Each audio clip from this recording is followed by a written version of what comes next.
মাউজের কাজটা আপনি আসলে কিবোর্ড দিয়ে করতে পারবেন। তো কিভাবে আপনারা মাউসের কাজ কিবোর্ড দিয়ে করবেন সেটি আজকে আমি আপনাদেরকে দেখাবো। হ্যালো বন্ধুরা, আজকে আমি আপনাদেরকে দেখাবো যে আপনার মাউস যদি কোনো কারণে নষ্ট হয়ে যায়, আপনার কম্পিউটার কিভাবে আপনি কিবোর্ড দিয়ে অপারেটিং করবেন। ঠিক আছে, মাউস ছাড়া কিন্তু আপনি কিবোর্ড দিয়েই আপনার কম্পিউটারটাকে আপনি চালাতে পারবেন, মানে অপারেটিং করতে পারবেন। তো কিভাবে সম্ভব সেটি আজকে আমি আপনাদেরকে দেখাবো। তো দেখতে পাচ্ছেন আমার মাউসের এখানে তার আসলে ছিঁড়ে গেছে এবং মাউস ঠিকমতো কাজ করতেছে না। ঠিক আছে, তো এই মাউস ছাড়াই আমি শুধুমাত্র এই কিবোর্ড দিয়েই আমার কম্পিউটারটা আপনাদেরকে চালিয়ে আজকে দেখাবো। তো বন্ধুরা চলুন ভিডিওটা দেরি না করে চলুন ভিডিওটি শুরু করা যাক। তো বন্ধুরা, মাউস ছাড়া কিবোর্ড দিয়ে কম্পিউটার অপারেটিং করার জন্য কি করবেন, আপনারা দেখেন এখানে শিফট আল্ট্রা প্লাস এই পাশে আপনি পাবেন নেম লক, এই তিনটা বাটন একসাথে আপনাকে ট্যাপ করতে হবে। ঠিক আছে, তো এখানে আমি একসাথে ট্যাপ করতেছি। তো তারপর হচ্ছে আপনাদের সামনে এরকম ইন্টারফেস শো হবে। দেখেন এখানে একটা পপ আপ শো হচ্ছে ইয়েস অ্যান্ড নো। আমি একটু আপনাদেরকে ভালো করে দেখাচ্ছি, একটু পপ আপটা দেখাচ্ছি। তো তারপর হচ্ছে আপনি ইয়েস করা থাকবে, ইয়েস করা থাকলে আপনি কি করবেন, ইন্টারে ক্লিক করবেন।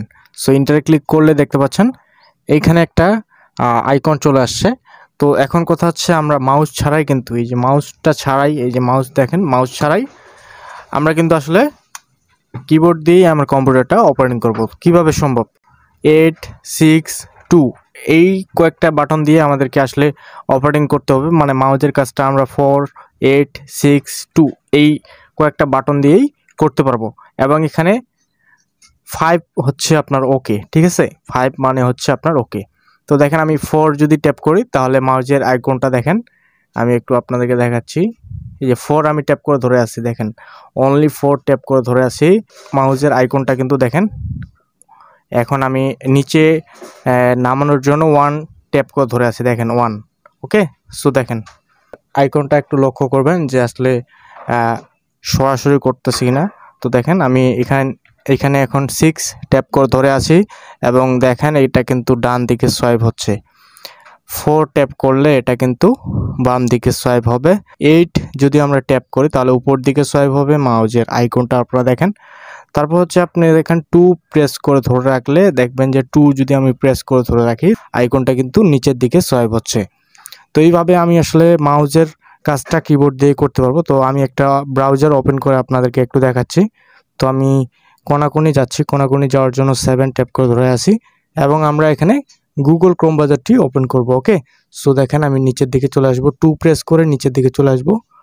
এখন আমরা 5 মানে আমাদেরকে মনে রাখতে হবে 5 মানে ওকে।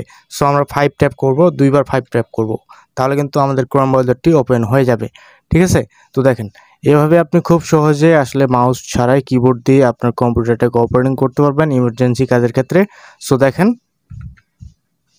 আমি এখন এখানে সার্চ করলে করতে পারি। সো এইভাবে আপনি আসলে মাউস ছাড়াই কিবোর্ড দিয়ে আপনার কম্পিউটারটাকে অপারেটিং করতে পারবেন। তো দেখেন আমি এখানে এখন ইন্টারে প্রেস করলে দেখেন আমি এখানে সার্চ করতে পারি, ফেসবুক লিখে সার্চ করলাম। তো দেখেন এখানে কিন্তু ফেসবুক চলে আসছে। তো আমরা এখন যদি এই লিঙ্কের মধ্যে যাই, লিঙ্কের মধ্যে যাইলে আমরা সুন্দর করে 2-এর উপর ট্যাপ করে উপরে চলে গেলাম। তারপর হচ্ছে একটু বাম দিকে যাওয়ার জন্য 4 ট্যাপ করব। সো তারপর 5 ট্যাপ করলে ওকে। ঠিক আছে, তো 5 ট্যাপ করলাম, দেন আমাদের ফেসবুক কিন্তু লগ ইন হয়ে গেছে। তো এইভাবে আপনারা আসলে মাউসের কাজটা কিবোর্ড দিয়ে করতে পারবেন। তো বন্ধুরা আশা করি বুঝতে পেরেছি, অ্যান্ড অবশ্যই আপনারা বুঝতে পেরেছেন।